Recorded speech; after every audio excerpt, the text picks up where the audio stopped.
everyone, and welcome back to the Coffee and Heroes YouTube show.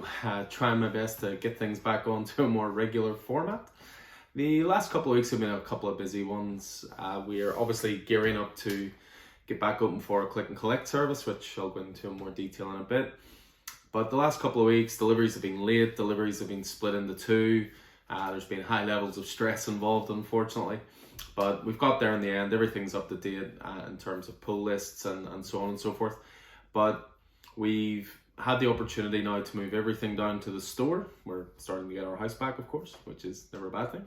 So yeah, I just want to get back into the swing of doing the YouTube stuff again. It's going to be going back to weekly again next week, hopefully. And it's a format I much prefer. We can keep on top of everything, keep everything current and up to date for you guys who are good enough to watch it, I suppose. So yeah, to elaborate a little more on that click and collect service then. So as anybody who follows the store socials and the YouTube stuff and everything will know, we've been working really hard for the last 6 months to a year. We've probably worked harder in this last year than we had in the first 3 years of being open and getting the business going. We've been trying to improve it in every conceivable way. We've been investing a lot of money into the store on stock levels, on displays, on new merchandise, on offering new products, all the bells and whistles we can, I suppose. We just want to make the store as good as we can. And we then got into this situation where click and collect was going to be offered, and I didn't announce it properly until now because we were still waiting on specifics coming from the council. We were still waiting on certain details to be confirmed. And I didn't want to put it out there of what we were going to offer and then have to change it a couple of days beforehand. So of course the council wait until 3 days before we open to send us an email with all the regulations and stuff. And to our immense frustration, we're not allowed to let people into the store. So it is very much a click and collect service. You get in touch with us in advance. There's a phone number for the store you'll see on our Facebook page and on the website.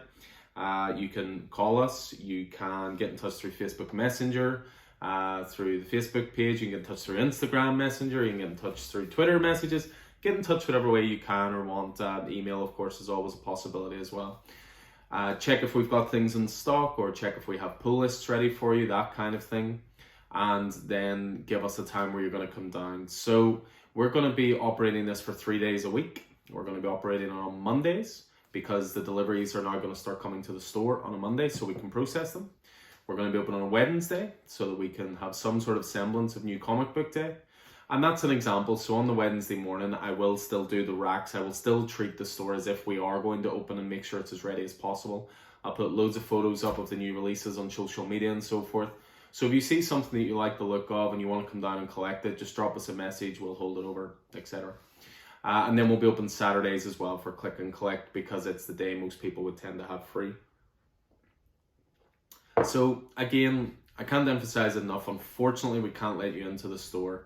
Believe me, I want to. We have, again, been working so hard. We want people to see what we've been doing. We want you guys to have time to, look through the back issues that we've added loads of new stuff to. We want you to look through the graphic novel section, which has been massively expanded, the omnibus section that's been expanded, the kids section that's been expanded. Again, we've worked so hard, and it's a little disheartening to not be open straight away in a capacity where we can invite you in.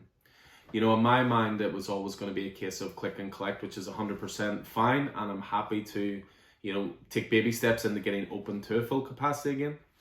But I assumed it was going to be something similar to last time where you could make an appointment, come in, we lock the door behind you, you have the store to yourself for 5-10 minutes to have a look around. We've done a deep clean of the store, we've sanitized everything, we have our gloves ready, we have our sanitizing solution ready. We have everything to be as safe and make people feel as comfortable as possible. And we were hoping we could invite you in one at a time, two at a time, that kind of thing. But it looks like that's going to be a couple of weeks away. So at least this is a step in the right direction. At least it offers people a chance to get out of the house and come down, I suppose. But again, it is click and collect only. And again, unfortunately, people can't come into the store. So the door will be open at all times. There'll be a table across the door. We'll process everything for you. We have a contactless card machine you can pay on the day. If you prefer paying in advance, you can pay via PayPal or call us and we can process it on the phone. But yeah, it's for casual browsing, it's unfortunately not available at this point. So again, just to reiterate, Mondays, Wednesdays, and Saturdays, and we'll be there from 10 in the morning to 5 o'clock in the evening each of those days. Now, what I'll be doing in the days in between is I'm just going to focus on stock for the website, stock for the website, stock for the website. So at least that means you guys can look on the website, have a look through it. If you see something you want to pick up, you can process it through the website, and then you can actually pick local pickup instead of paying for postage. And then that way it'll be ready for you in store, packaged and ready and paid for, come down, collect it, boom, done. So I'm going to be really focused on getting more and more stuff on that website. I'm recording this on Saturday afternoon, and once I finish this and get it edited and uploaded, again, I'm going to be spending a good bit of time this evening uploading new stock. We've got new titles from this week going on, but I've also got some new back stock going on there as well.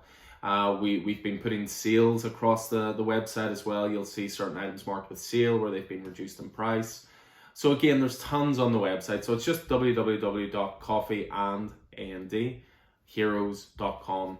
You know, all our podcasts are on there, all the YouTube stuff's on there, and the store's expanding by the day. So really do check it out. Check that out, guys. So yeah, that's it. Click and collect from next week, and then hopefully a few weeks down the line, we can have some sort of full opening where people can come in and see what we're all about now, you know. So yeah, that's that side of things done. So outside of that, I just thought I'd, as usual, take you through some of the titles I've been enjoying in the last few weeks. Take you through my pull list this week. I just always like to do that so you get a sense of what I'm reading and so forth. You'll probably notice in the background I've been topping up on my omnibuses. A couple of new Green Lantern, Jeff Johns runs up there. Picked up a Justice League of America one. What else did I pick up? I picked up Venom Volume 2 in the hardcovers. I picked up, this rather lovely bad boy. I've got one of these in the store as well. So Lucifer Volume 1, going back to all the old school Lucifer stuff. So yeah, I've gotten into a real omnibus mode recently. You know, it seems that when omnibuses get printed, they sometimes get as hard to find as single issues can be because they do low print runs because they're quite expensive. I mean, one example I can give you, we have War of the Realms down in the store, and it's already pricey. The RRP on it's 110, but we've got it at 100. I know it sells routine on eBay now for over 200 because it's out of print and hard to find. But we don't reflect our prices that way. We do it as close to RRP as we can. But at the same time, we try to come in a little bit under RRP as well. So yeah, the omnibus section is one section I'm really looking forward to people coming into the store and being able to look through. But in terms of reading, you know, I've been getting through Invincible more and more. I'm on the 3rd compendium of that. But single issues wise, just to take you through a couple. First up, I thought this was fantastic. This is called Witchblood. This is a brand new #1 through Vault Comics. This is written by a up-and-coming new writer called Matthew Ehrman, and the artist is Lisa Sturl.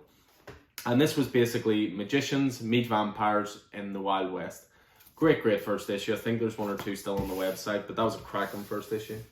Department of Truth #7. Again, this series goes from strength to strength. It's in a little bit of a pause moment at the moment. What they do with Department of Truth, which is really clever, is obviously Tinian's always writing it, so James Tinian IV. But Martin Simmons, who's the co-creator and main artist, he'll do an arc at a time, which will be maybe 5 or 6 issues. And then after that, they'll bring in guest artists to tell one-shot tales. So in this one, it's an artist called Tyler Boss, who I'm a fan of. It's an artist who has worked on 4 Kids Walk Into a Bank with Matthew Rosenberg, and also doing a recent title called Dead Dogs Bite, which is pretty sweet so far as well. So these are really good wee one-shot issues, and this is like an X-Files episode. Really strong issue of Department of Truth. This is my favourite Marvel title in a while, Beta Ray Bill #1. This is Daniel Warren Johnson, who of course was my pick for title of 2020 with Wonder Woman Dead Earth. So once again, writing and drawing. 4-issue miniseries, and stunning first issue. It's linked to Thor. There's stuff in here that has happened to Beta Ray Bill through the Thor run that is reflected here. It's linked to Keenan Black through Thor's absence from Asgard, but also through Fin Fang Foom, who has been invested with the Null symbiote. So brilliant first issue, amazing art, links the whole Marvel universe together really well. And again, that art, Daniel Warren Johnson, is just perfect. Batcat #4 hit as well. So again, another strong issue for Batcat. Again, those 3 different timelines being told. It's 4 issues deep. I'm pretty sure, again, we've got all 4 issues on the website if you're playing catch up. But yeah, Tom Keane on writing, Clay Mann on art, Tomo Moray on colours. You cannot go wrong with this title every time. It's one of the best looking books out there. and probably the most adult storytelling of any Bat title on the shelves at the moment. Although that might change with Batman Reptilian when Garth Ennis comes in. And then my pick of last week was a title called Shadecraft. Shadecraft is all to do with, it's all about giving you meaning to the old idea of, you know, the shadows behind you, and it's a great title to do with like the darkness that infects your mind, you know, the shadow over your shoulder, and it's to do with a girl who's at school, and she has an older brother who's more popular than her, and she's a little bit weird and kooky and all the rest, and she starts getting attacked by shadow monsters, you know, being afraid of your own shadow, that other popular phrase. But this is a great title from the creative team of Henderson and Garbe, who did a brilliant title called Skyward. Really, really good. And this was a new one. Now, this has a slight sense of frustration for me because the pre-orders in this weren't particularly big. But I ordered quite a lot of it. It's been picked up for a show by Netflix before the first issue even came out. So I had maybe 7 or 8 spare copies, which is quite a lot for us to order. You know, we don't have quite the following now. We're ordering in loads, is ordering 30 or 40 extra copies. We try to order as close as possible to pull lists and then pick titles we think will either do well or people might be interested in. So I picked 7, put them on the website, hoping the word would spread and people would enjoy it. One person went on and bought all the copies, and no doubt we'll be selling them for 15 quid a pop on eBay, because I've already seen that this title went up to, you know, those kind of numbers already.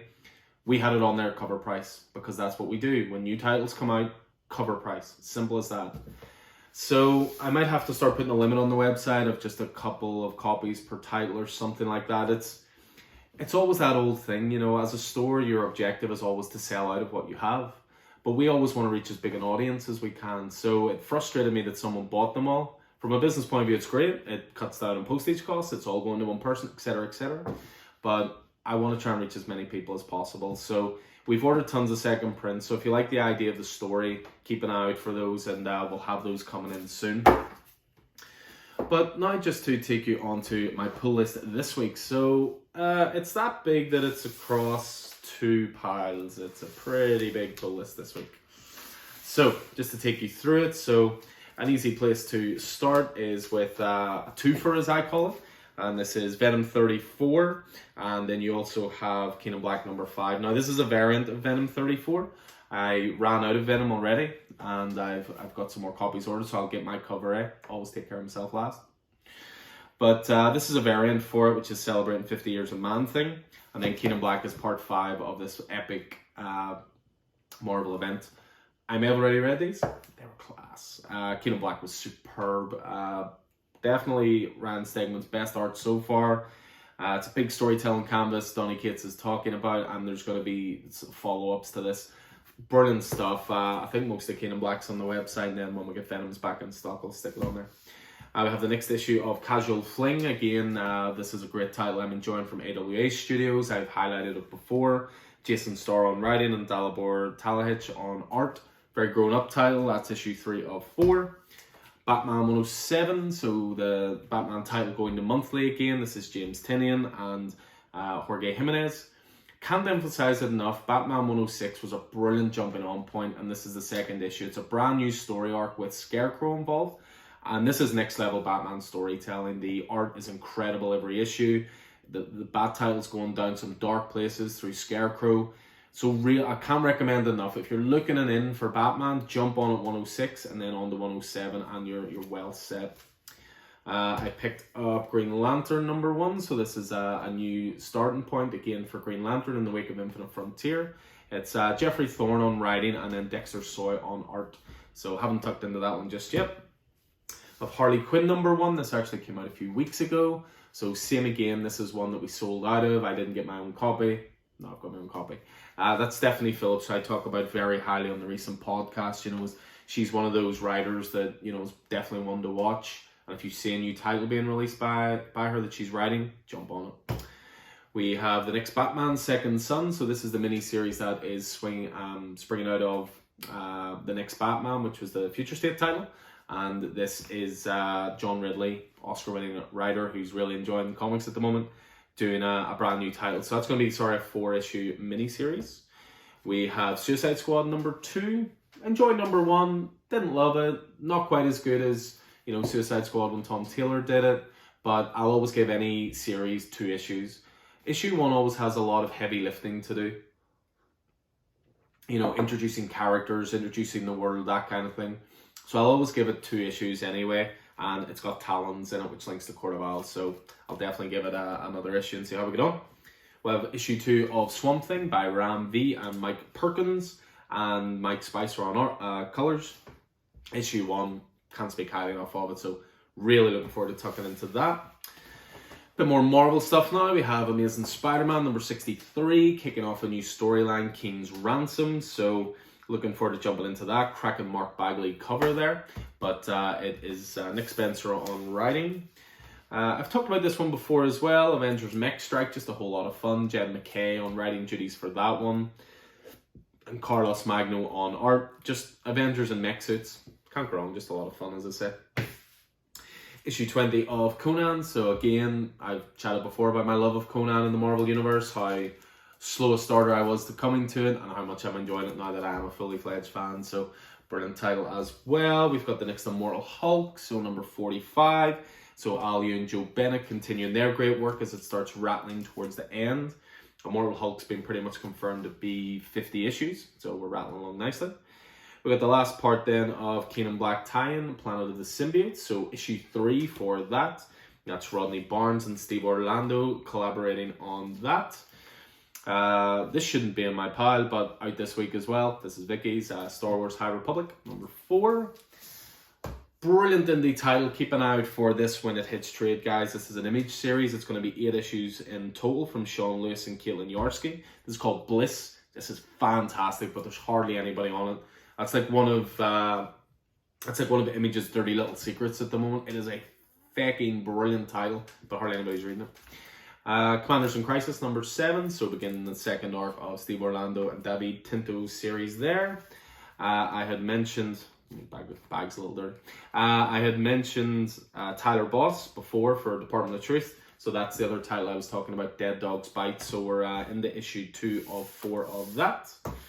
Brand new number 1, I just thought I'd give a little go to. This is a smaller press publication, which is called Death by Life. I've ordered a couple more copies to come in next week of that as well, so it looks pretty sweet. We got Deep Beyond, again another Image title that just seems to be going under the radar a little bit at the moment, but this is Mirka Andolfo's work and Andrea Boccardo. This is an underwater sort of end of the world scenario type story.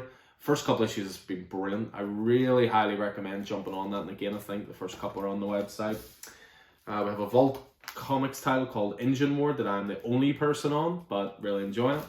That's pretty sweet as well. It's a Joe Eisma on art title. Fear Case number 3, great Matt Kemp title, which I'm really enjoying. Any week with new firepower is always a good week, so Robert Kirkman and Chris Samney continuing their great work on that. This is one of the titles I was looking forward to most this week. I haven't jumped into it just yet, but this is from the Doomsday Clock team of Jeff Johns, Gary Frank, and colours Brad Anderson, and this is Geiger and number 1. Some of those will be going on the website, so I think that's going to be big. What else we got? We got James Bond, Agent of Spectre, issue 2 of that, and Droid issue 1. It's all about Spectre blackmailing James Bond to help them with something. Miles to Go, a little Aftershock series, issue 4, I believe, of 5. Another big one this week, and again, if you're not on it, get on this title. I can't say it enough. Nocterra. Scott Snyder, Tony S. Daniel, Timon Moret. This is issue 2. Mad Max meets Pitch Black. Brilliant. Origins, issue 6 of that. So that closes out Origins, a Boom Studios title. There was a great title that helped launch AWA Comics, which I've talked about on here before quite a lot. Called The Resistance, written by J. Michael Straczynski and art by C.P. Smith. Well, we now have a follow-up series to that, which is The Resistance Uprising. So that's part 1 of 6. But the trade is available of the first volume if you fancy that, before jumping on to the second. Again, any good week is a week that has a new issue of 7 Secrets. Brand new story arc kicking off there with issue 7. If it's not the best issue yet, given the number 7, there's something wrong there. Just a couple more to tell you about. We have the Silver Coin. So this is a brand new horror anthology that's kicking off. And this is going to be the same creator and artist every single issue, which is Michael Walsh. But it's going to be a different writer every issue, which is pretty sweet. and Chip Zdarsky's kicking off with the first issue there. We have The Rise, which is by George C. Romero. This is actually a prequel to Night of the Living Dead. I believe this is going to be an 8-issue miniseries from Heavy Metal. And yeah, that was a low print one. That was hard to get, that one. And then we finish off with Walking Dead Deluxe, so number 12, closing out the second arc of Walking Dead, and we're still on Herschel's farm at this point. So enjoying my rereading of Walking Dead. So I don't even notice it's in colour anymore. It's just The Walking Dead, and it just seems like a read-through for me. So yeah, that's my pull list this week. Again, quite a large, varied one, and that's not even taking into account the variants, but we don't need to go into that. So, just as always, I'll finish off with just some different bits and pieces that caught my eye this week. One thing that really caught everyone's eye, I think, in the comic industry was there was an auction this week for a 8.5 CGC copy of Action Comics #1. Now, there were only something like 11 or 12 copies left in the world of Action Comics. So there was a 9.0 graded issue that sold back in 2014 for 3.2 million. This is actually a new record, so this is 7 years later, so it shows how I can appreciate in time. Even though it's a lower rating with an 8.5, and I believe there's only 2 copies carrying a better grade, 3.25 million. So tear up those floorboards, guys. If you can find a copy of Action Comics #1, get it graded. Instant millionaire. I was speaking there about the end of King in Black. Now, of course, I won't go into spoilers of any kind, but it does look like it's going to run into a new event, which is going to kick off in a series of one-shots in July, which is called Extreme Carnage. So basically, you're going to be going from Absolute Carnage to King in Black to Extreme Carnage. So it's going to, the first one, Extreme Carnage Alpha, it's going to kick things off. And it's written by Clay McLeod Chapman, and the artist is Chris Mooneyham on that one. So, you know, I said this to someone recently. I had a regular who was asking about Heroes Reborn, which is coming up soon. And Heroes Reborn is something I'm really looking forward to. It looks really interesting as a Marvel event, but pre-orders for it are not particularly strong. You know, we've barely cracked 10 people with it on their pull list, despite like a heavyweight team working on it. Jason Aaron on writing duties. I mean, you can't go wrong with that. It's going to be good. But you compare that to King in Black or Absolute Carnage, we had anywhere between 40 and 60 people had those titles subbed. It seems to be if you throw Symbiote into the middle of things, Marvel events just go through the roof in our store. But, you know, something like Empire, again, barely cracked 10 or 11 people.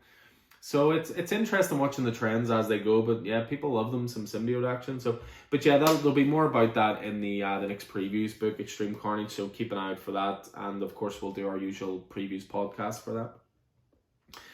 They showed off the clapperboard on Twitter this week as well for the Black Adam movie, which has now started shooting. It's going to be directed by Jean-Collet Serra. And of course, it's going to star The Rock, Dwayne The Rock Johnson, to play Black Adam. They've been announcing more and more people in terms of the cast and so forth. So this is really starting to gain momentum. And I remember when they did DC Fandom last year, the little sizzle reel they showed, which was mostly painted backgrounds and a little bit of animation, that kind of thing. It looked really interesting. And The Rock has apparently been off, like The Rock, like him or loathe him, he's one of the biggest movie stars in the world now. And apparently he's been offered so many things by Marvel, but he's always said, look, Black Adam is my guy. He's been signed on as Black Adam for years now. So it's great to see that passion has continued and now they're getting going. A couple of things that caught my eye sort of TV-wise. They've started filming Brooklyn Nine-Nine, which is season 8 of that. It's going to be the last season, unfortunately. But all the core cast are back for that, and it should be out later in the year. But it's good to see that's kicked off and is now filming.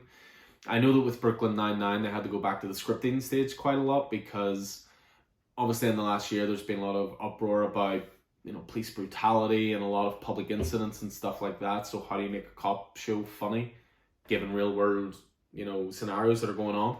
So I know they wanted to rewrite it. And with Brooklyn Nine-Nine, they always have something to say about society as well. There's a bit of good context to what they do as well as the humor. They also released a trailer this week for Batman The Long Halloween, and it has been announced it's going to be in 2 parts from DC Animation. And June 22nd is the release date for part 1. I saw the trailer for this. Long Halloween's in my top 5 Batman stories of all time. It is incredible. It is told over the course of a year. It's to do with a holiday killer who only, you know, commits murders on public holidays or like on Christmas and on Easter, and they're all themed around that time of year. It has every Batman villain in it you can think of, and it's brilliantly written by Jeff Loeb and brilliantly drawn by Tim Sale. And it's got a very unique art style that I was really hoping they were going to replicate in this. But they seem to have just done that sort of DC house style. Now, it does look better than some of the previous DC ones, which were almost manga-esque. It looks to be veering a little bit more back towards the Batman the Animated Series style. But for me, this was one, you think of The Dark Knight Returns, the two parts of it, it's a fantastic adaptation because A, they stick to the source material, and B, they tried to replicate that chunky, larger-than-life Frank Miller art. And I wish they had done the same for this. I'll probably watch it, but at the same time, after I watched Hush, and they changed the identity of who Hush was, thoroughly destroying that story and really annoyed me.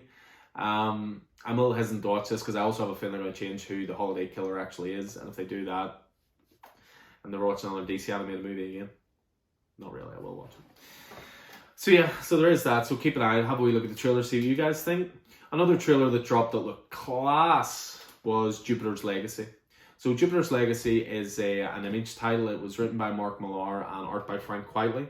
And it's all to do with sort of the next generation of superheroes. It's to do with this family who, the older generation have been being superheroes for decades. And the younger kids are starting to come through. And it's all about how the world has changed and what they perceive to be superheroic pursuits and all that kind of stuff. It's got a really strong cast, so it does, Josh Duhamel, Leslie Bibb, Ben Daniels. And it's executive produced by Stephen S. DeKnight, who executive produced Daredevil for Netflix. So strong cast and strong behind the scenes.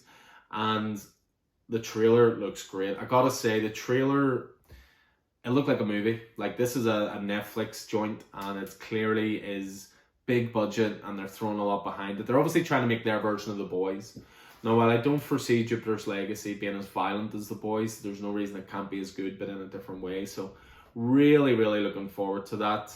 And it's scheduled to debut on May 7th, so it's not far away.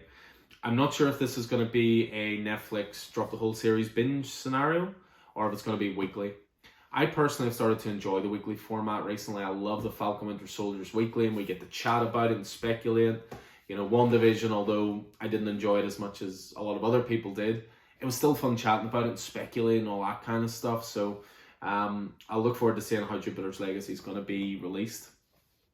I mean, yeah, just to move on to the next story, I haven't watched Falcon Winter Soldier 4 yet, but I watched 3, and just have a Madripoor in there, which is basically like the part of the Marvel Universe where any vice can be found, but it's heavily associated with X-Men and with Wolverine especially. And for Falcon and Winter Soldier to end up there in their TV show seems to me to be another step towards integrating the X-Men into the Marvel Cinematic Universe, or Marvel Television Universe, I suppose, at the moment. But then again, we've been down this road before with Quicksilver and WandaVision, which I don't want to go down that road again. So yeah, so that is pretty much it for the news, other than it's WrestleMania weekend. Yes, so WrestleMania is on this weekend. It's split over 2 nights. First night is tonight, Saturday night, and then there's going to be a second night on Sunday night. I believe it's in front of a crowd of 25,000 who are all, socially distanced, responsibly, monitored. Although you could argue America is a bit more lax than it should be about the whole coronavirus thing in total, but that's a different story. But yeah, I love WrestleMania. I mean, if you've been listening to podcasts or been in store or watched these videos, I've gotten into wrestling in a bigger way in the last couple of years. And I'm loving my wrestling at the moment. So yeah, WrestleMania is always the big one of the year. So looking forward to that. So yeah, that's going to do it for today. Again, just to reiterate the big story of the day. So April 12th, Click and Collect will start from the store down in Smithfield. But again, it is a Click and Collect service only. Again, no one is allowed in the store, unfortunately. And again, it was not our choice. But we'll keep you guys informed for when, of course, we can start welcoming you back into the store. And again, hopefully that's not too far away. But anyway, I hope you guys enjoyed this. I hope you're staying safe out there. Take it easy.